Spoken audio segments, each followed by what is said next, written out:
Il n'y a pas de bon ou de mauvais moment. Je pense qu'après, c'est chacun fait un peu sa life comme il le sent. Et moi, personnellement, je voyais pas de raison particulière d'aller dans une autre boîte. Je savais que ça me chauffait bien de me lancer direct. On a tout fait pour créer une équipe de gens qui on croit, etc. Et je suis hyper fier. Limite, je pleure, tu vois. Quand je parle de la team, tellement je les kiffe et tout, et tellement ils font un boulot de ouf. La réelle, en effet, barrière à l'entrée, nous qu'on voit quand t'es un petit et que t'as pas envie de te faire défoncer par le gros site qui vend la même chose que toi, c'est vraiment l'accès au stock, quoi. Est-ce que t'as accès à un vrai gros catalogue? Est-ce que t'as accès à une grosse profondeur de stock? Et c'est ça qui fait l'énorme différence. Et en effet, c'est exactement ce pain qu'on veut résoudre, et pour permettre à n'importe quel e-commerçant d'être compétitif et pas de laisser une situation monopolistique s'installer. Et donc, je suis pas convaincu que ce soit un passage obligé d'aller ailleurs avant de créer sa propre boîte. Je pense aussi qu'on peut tout apprendre direct sur le tas en se lançant. Et après, voilà, la pulsion, elle vient de, je sais pas, ça c'est la personnalité. Moi, je sais que dans ma famille, j'ai toujours été un peu éduqué comme ça, que si tu voulais un truc, il fallait te lancer et aller chercher les choses par toi-même. Donc j'ai un peu été élevé comme ça, quoi. Parce que la communauté est clé, parce que l'entraide nous possède, on a décidé de mettre en lumière tous ces visionnaires. Bienvenue dans le podcast Build a City for Good de Daphne. Alors, nous vous retrouvons aujourd'hui pour un épisode un peu particulier de Build a City for Good. Un hors-série qu'on appellera Welcome in the House et qu'on espère être le premier d'une longue série. Car Welcome in the House ne met pas en valeur n'importe qui, il met en valeur ceux pour qui nous nous levons chaque matin, nos entrepreneurs, et plus particulièrement ceux qui viennent de nous rejoindre. Alors, c'est pas parce qu'il s'agit d'un hors-série qu'on fera le podcast sans Aurélie, on va pas s'en débarrasser comme ça. Salut Aurélie. Salut Chabir, je suis ravie, je suis contente que tu aies pris le micro aujourd'hui pour faire l'intro. Moi, je suis invitée aussi. Celui qu'on aura la chance d'accueillir aujourd'hui est celui grâce à qui vous, clients, ne tomberez plus jamais sur un produit en rupture de stock, ou grâce à qui vous, e-commerçants, ne perdrez plus un client par manque de stock. Son ambition, faire du stock une commodité, rien que ça. On arrête le suspense, qui ne sert probablement à rien puisque vous avez le nom de l'invité dans l'intitulé. On a la chance de l'accompagner sur sa nouvelle levée de fonds de 4,5 millions d'euros avec nos amis d'Invest, et on salue d'ailleurs Nicolas et Alexandre. Il s'agit du CEO de Stockly, Elliot Jabès. Salut Elliot. Salut. Salut Elliot. Salut. Et d'ailleurs, on n'a pas mentionné aussi les nombreux autres business angels qui t'accompagnent sur ce tour. Attends, je peux juste préciser un truc, Ouais. juste pour ceux qui ne connaissent pas Elliot, quand vous l'ajouterez sur LinkedIn, faites attention parce qu'il a les cheveux très courts, il ne ressemble pas du tout à sa photo. Aujourd'hui, il a les cheveux longs et je ne l'ai pas reconnu quand j'ai ouvert la porte tout à l'heure. Et j'avais vu quand j'ai tapé Stockly sur Internet que c'était aussi une boîte qui faisait du gardiennage de camping-car. Donc voilà, aujourd'hui ne vous trompez pas, donc c'est Elliot avec les cheveux longs et c'est Stockly, une solution pour les e-commerçants. Voilà. Et alors, on commencera par ça. Qui se cache derrière cette photo LinkedIn? Est-ce que tu pourrais te présenter, Elliot? Ouais, avec plaisir. Merci beaucoup de me recevoir. Donc, je m'appelle Elliot Jabès, je suis le CEO de Stockly. On a lancé la boîte il y a presque 3 ans maintenant avec Oscar, mon cofondateur. Et en effet, on n'est pas une solution, du moins pas encore, de gardiennage de camping-car. Stockly, donc stockly.ai, notre site. Et on permet aux e-commerçants de piocher les uns chez les autres quand ils sont en rupture de stock pour toujours mieux servir le consommateur et éviter de montrer des produits en rupture.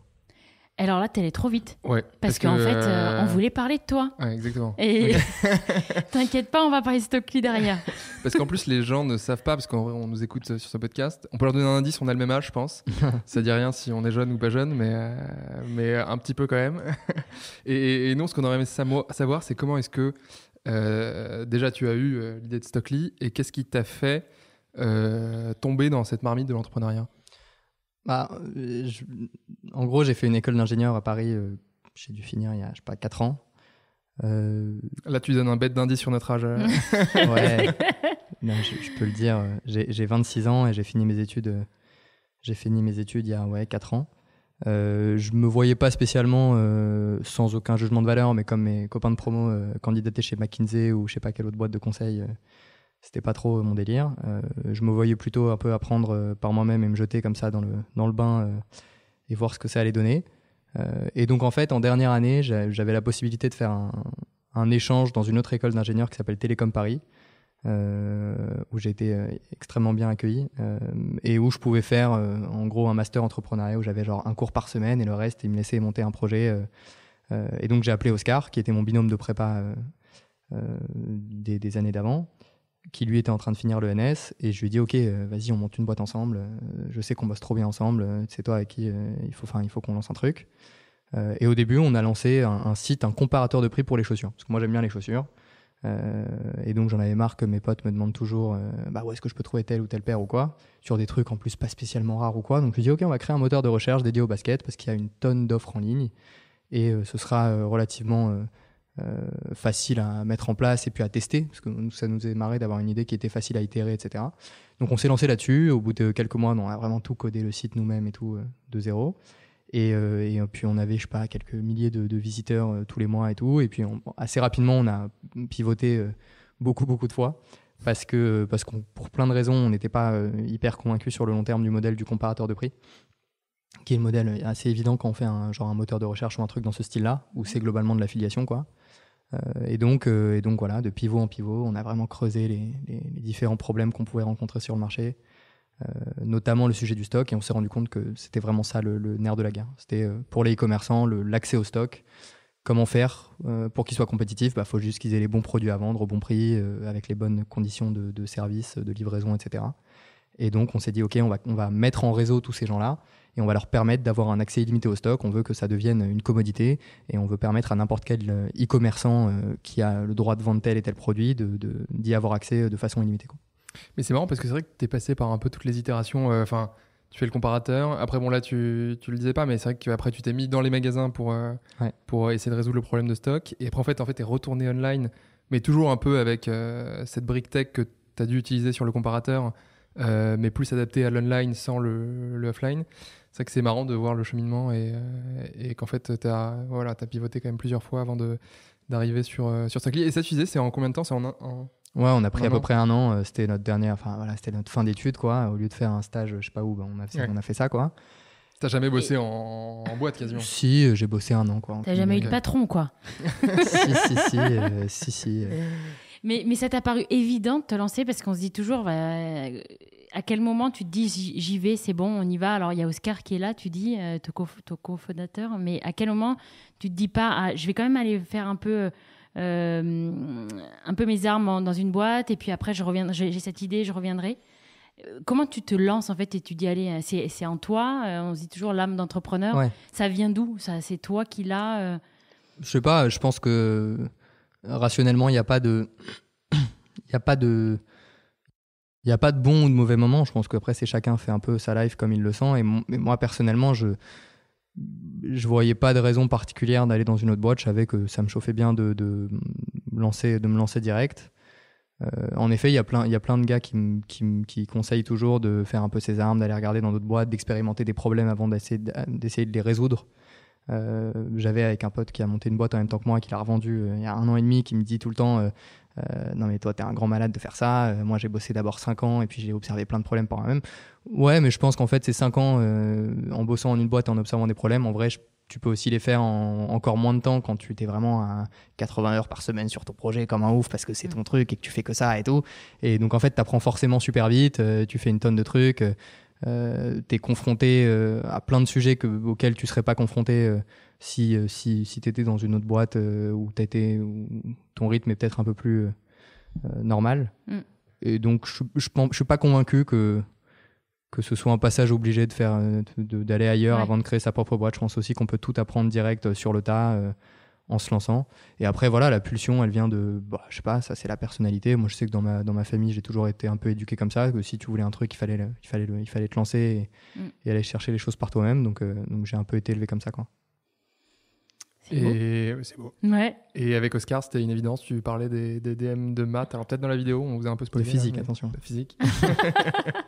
Il est très bon en physique, et toi non? Non, mais il est juste. En fait, Oscar, il est vraiment spécial. Tu vois, il est vraiment très très intelligent, ouais. Beaucoup plus que moi. Je dis spécial évidemment dans le bon sens. Et non, et vraiment, je dis ça en rigolant, mais c'est vraiment ça, quoi. Moi, j'étais le mec trop con qui comprenait rien. Et le prof de physique qui fait moi, vas-y, toi, t'es trop con, va bosser avec lui. Et lui, c'est un génie, mais il faut rien. Et en fait, on a vraiment très très bien matché.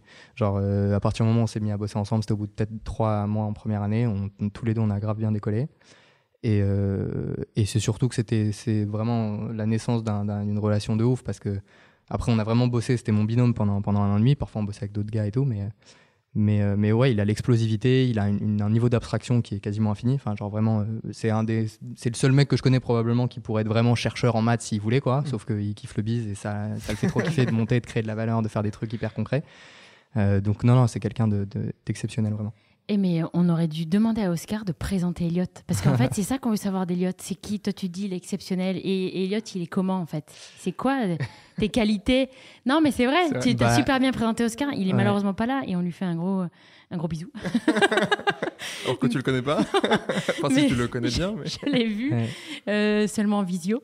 Mais c'est vrai, qui es-tu? C'était aussi ça, Elliot, tu vois. Bien sûr, je peux en comparaison. Déjà, je parlais d'Oscar avant, mais il y a toute la team aussi qui est avec nous tous les jours et tout. Et voilà, on a tout fait pour créer une équipe de gens qui on croit, etc. Et je suis hyper fier. Limite, je pleure, tu vois. Quand je parle de la team, tellement je les kiffe et tout, et tellement, enfin, ils font un boulot de ouf. Vous êtes combien? On est à une quinzaine maintenant. Et ouais, non, moi je pense que je suis un peu plus pied sur terre, tu vois. Genre, je pense que mes qualités, c'est que je sais assez bien. Je pense que j'ai un bon feeling de quand les choses sont crédibles ou pas crédibles, quand quelque chose tourne pas rond, je sais assez bien le repérer, je sais assez bien cadrer la façon de travailler de moi et de l'équipe, etc. Je pense que je suis capable aussi d'onboarder les gens et de bien les aligner autour d'un projet commun et tout. Et voilà, je pense que la boîte, c'est un des trucs dont je suis hyper content, c'est qu'on arrive à tous bosser dans le même sens. Et j'essaye de l'impulser au quotidien du mieux que je peux, quoi. Et on peut que confirmer. Ouais. Sûrement, vous avez suivi de près, moi un peu de plus loin, mais je suis sûre que vous confirmez avec Pierre-Éric. Et bah clairement, surtout sur ta capacité à aligner les gens, et je pense que c'est ultra important. Et tu parlais tout à l'heure de création de valeur. Là, on rentre dans le dur. Est-ce que tu pourrais nous expliquer concrètement comment Stockly, comment est-ce que ça marche, et surtout le problème auquel tu t'adresses? Tu peux balancer des milliards et des trilliards, je pense, sur la problématique de la rupture de stock et du surstock en général. Et vas-y, je t'en prie. Ok. En gros, Stockly, comment ça fonctionne? En apparence, c'est très simple. Globalement, il y a des gens qui ont des sites internet avec du trafic et des produits à vendre. Et ces gens-là, ils ont des catalogues où il y a plein de trous. Parce qu'en fait, c'est extrêmement compliqué d'avoir beaucoup de références à vendre avec tous les variants, les tailles. Je sais pas, on prend un site qui vend de la mode, sur ses chaussures ou ses pulls ou je sais pas quoi, il a toujours la moitié de ses tailles qui sont en rupture de stock. Tout le monde l'a déjà expérimenté. Et donc nous, en fait, on lui permet quand il est en rupture de stock, de quand même vendre le produit en le faisant expédier par un autre site officiel qui vend l'exact même produit. Et donc de cette manière-là, en fait, on se connecte au stock de tous les différents players et on leur permet de taper les uns chez les autres et de shipper des produits, d'expédier des produits les uns à la place des autres, pour que le consommateur, au lieu de trouver une rupture de stock et au lieu de le laisser partir à la concurrence ou je sais pas où, on va lui permettre de vraiment acheter de façon complètement transparente en lui disant voilà, c'est un partenaire ou un autre qui va expédier le produit, et puis de cette façon-là tout le monde est content parce que le conso il a trouvé son produit au même prix, le retailer qui était en rupture, lui il a gardé son client, il a fait une vente en plus, et puis celui qui expédie c'est juste du cash gratuit sans qu'il ait rien à faire, quoi.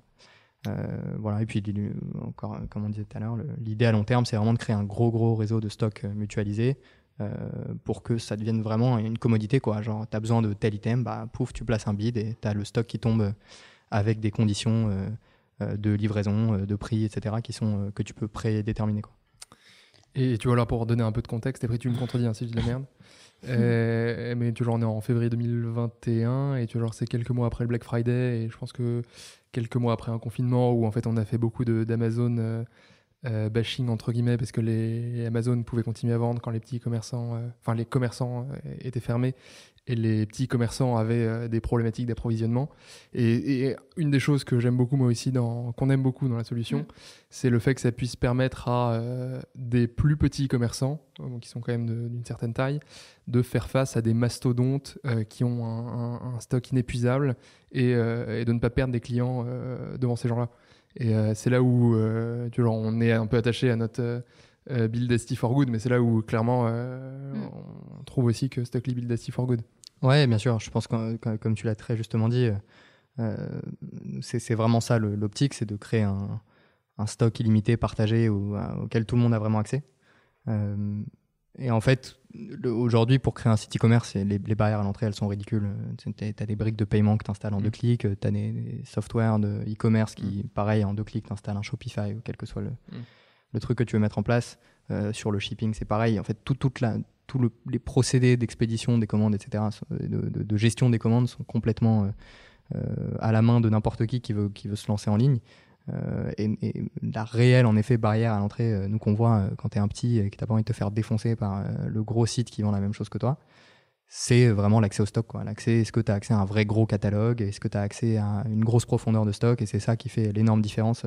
Et en effet, c'est exactement ce pain qu'on veut résoudre, et pour permettre à n'importe quel e-commerçant d'être compétitif et pas de laisser une situation monopolistique s'installer, quoi. Et puisqu'en plus, on parle même pas des Facebook Ads ou Google Ads que ces e-commerçants payent parfois sans savoir que le produit est out of stock, Ouais. et après derrière les gens arrivent, en fait ils ont payé pour rien, quoi. Et c'est vrai que ça rend la solution plutôt cool. Et pour plein d'autres raisons aussi, d'ailleurs. Aujourd'hui, je sais pas si tu avais d'autres questions sur la solution, mais aujourd'hui tu lèves... Moi, vas-y. Non, moi, ça sera prêt. Vas-y, j'ai prévu. Tu lèves des fonds. Avec nous notamment, on a la chance de t'accompagner, et avec d'autres également. Pourquoi est-ce que tu lèves? Quelle est ta dynamique aujourd'hui? Qu'est-ce que tu veux faire avec ces fonds-là, et quelle est ton ambition? Ouais. En fait, la logique de Stockly aujourd'hui, dans les prochaines années, c'est vraiment d'aller commencer à se connecter avec le plus de e-commerçants possible, le plus de sources de stock possible, le plus de e-commerçants qui ont besoin de cette solution-là aussi, et voilà, et augmenter le volume de transactions qui passent dans le réseau, pour pouvoir fluidifier de plus en plus les transactions e-commerce, et améliorer de façon extrêmement conséquente l'accès au stock. Donc sur les 2 prochaines années, et je pense que c'est à ça surtout que c'est sur ça que cette levée de fonds elle va nous aider à accélérer de façon incroyable. C'est vraiment d'aller se connecter à beaucoup plus de sources de stock, et puis faire exploser le volume d'affaires, continuer sur la très bonne courbe de croissance qu'on a entamée. Et bien sûr, l'accompagnement des board members, Bien sûr. qui va aussi vous aider. Et ça, je pensais qu'il allait poser une question spécifique dessus, c'est pour ça que j'ai pas voulu spoiler. Et comment s'est passée la levée, en tant que, si tu prends ta casquette? Je sais pas si t'as le droit de tout dire. Non, mais pas forcément avec Daphne. Moi, c'est vrai que je suis toujours un peu extérieure, donc bon. Non, mais ça a été challenging. Enfin, ça a été, tu vois, toi, voilà, t'as pas beaucoup dormi, t'es un peu palo, c'est vrai, Elliot. Non, mais c'était, t'as eu beaucoup de chance parce que t'as eu beaucoup de fonds qui sont venus vers toi. Ça a été, comment ça s'est passé, tu vois, toi? Je pense que c'est je suis pas un professionnel de la levée de fonds comme Mais vous, en tout cas, ton expérience. Ouais. mais de mon expérience, je pense que chaque levée est un peu différente. Nous, globalement, on est... Ouais, je dis pas ça parce que t'es là. Hein. mais, non, mais attends, on fait comme si Chabir était pas là, parce qu'on sort l'équipe Invest là, et on... Non, on est Pierre-Eric sort du placard. on est très content des gens de qui on s'est entouré, et qui sont venus vers nous, avec qui on a discuté, etc. En effet, on avait la chance d'avoir une super bonne traction sur le tour, enfin en général, et puis sur ce tour en particulier. Donc voilà, ça s'est fait hyper naturellement, en bonne intelligence, et vraiment, on est hyper content des gens avec qui on travaille aujourd'hui, quoi. Et c'est un truc qui est assez marquant chez vous, puisque non seulement nous on est très contents, puis on avait appelé aussi pas mal de vos partenaires qui aussi étaient assez dithyrambiques sur vous. Pour vos due deals. Pour nos due deals, parce qu'on fait un peu notre travail. Et Elliot, t'as dû faire tes due deals aussi, hein, je pense. Hein. Ouais. Sur nous, hein. Tout à fait. Bien sûr, hein, c'est normal. C'est dans les deux sens. Je peux pas te retourner le... non, c'était pareil. C'était pareil, c'était sans équivoque. Moi, j'aurais bien aimé savoir un petit peu, mais c'est plus... moi, j'aime bien connaître un peu ta personnalité. mais on peut continuer de parler de Stockly si tu avais d'autres questions. Vas-y, quand même. On avait une belle question sur... c'est quoi ton rêve à toi, Elliot? Genre mon rêve dans la vie? Ouais.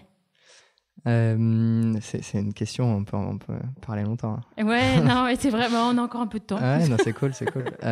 Non, mon rêve, je pense que mon rêve, c'est de rendre les gens autour de moi heureux et bien, avant tout. C'est de travailler pour des choses qui ont du sens, pour créer de la valeur, tu vois, sans que ce soit purement spéculatif ou financier ou quoi. Donc vraiment créer de la valeur sur des choses qui apportent du bien, qui permettent aux gens de bien vivre. Et puis après, voilà, de façon personnelle, tu vois, à l'échelle personnelle de moi, comment je peux rayonner à mon humble niveau, c'est rendre les gens autour de moi heureux, avoir des bonnes relations avec les humains qui m'entourent, quoi. Mais ça c'est déjà pas mal. Si j'arrive à faire ça de mieux en mieux au long de ma vie, je serais content. Bah, rends-nous heureux, Elliot. Moi, j'aime beaucoup ce rêve. Ouais, ça me parle. Aimez-nous bien, comme t'as dit. T'avais encore une question. Exactement. On aime bien poser cette question. On voudrait savoir si est-ce que tu as une conviction qui est peu partagée par d'autres personnes. Une conviction qui est peu partagée, autre que le métal, c'est trop bien. Ah, le métal, ça. Oh, il y a quand même. Et le métal, je me suis rendu compte qu'il y a quand même pas mal de monde qui aime le métal. Hein. Je vous ferai des petites playlists à l'occasion. Ouais. Je t'assure pas qu'on les passera. Il faut juste avoir la bonne porte d'entrée. Mais comment on se met au métal, ça aussi, c'est comment on commence à aimer le métal, c'est drôle. Ouais, parce que c'est varié, tu vois. J'écoute pas que des mecs qui s'écorchent les veines et tout. Il y a ce cliché. C'est vrai qu'il y a ce cliché souvent. Mais j'écoute pas une tonne de métal non plus, mais ça.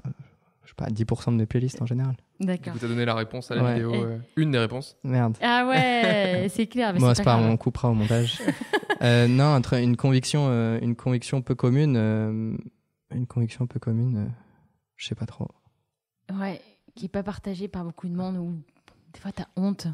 Tu voudrais pas le dire trop haut et fort, mais peut-être qu'il y en a pas. Hein.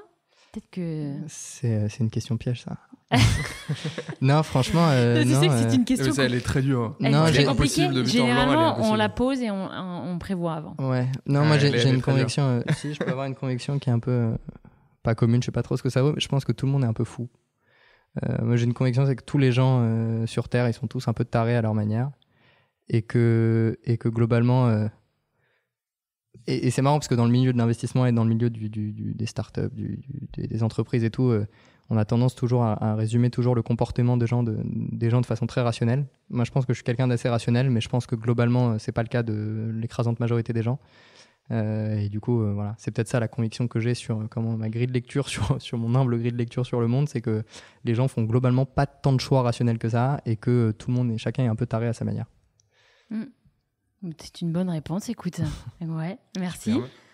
Et alors là, on a nos questions rigolotes. Ça c'est fini, ça y est? Ah, bah, j'en sais rien. Ah, bah non, mais on est plutôt pas mal. On a une bonne vingtaine de minutes. Okay. Mais si vous avez terminé sur Stockly, on n'avait pas d'autres nouvelles à raconter à nos auditeurs? Une belle levée de fonds, une équipe dynamique. Regardez Stockly de près. Qu'est-ce que vous pouvez raconter en dernière nouvelle avant de passer aux dernières questions? Non, sur l'actualité de Stockly, peut-être on a pas mal de postes ouverts, et c'est un de nos gros sujets, c'est de continuer à nous entourer des meilleurs talents qu'on peut. Encore une fois, je suis vraiment très très fier de l'équipe qu'on a aujourd'hui, et qui, c'est voilà notre boîte à tous, quoi. Et on a encore des postes ouverts, on fait grandir la famille, donc tous ceux qui sont des stocklers, exactement, c'est comme ça qu'on les appelle. Donc tous ceux qui sont chauds pour rejoindre l'aventure, qui m'envoient un mail ou qui regardent sur nos offres, les offres qu'on a sur Welcome ou sur les sites d'annonces. Voilà. Et tu peux résoudre toutes les problématiques de tout type de e-commerçant si jamais ils te découvrent via le podcast. C'est jamais.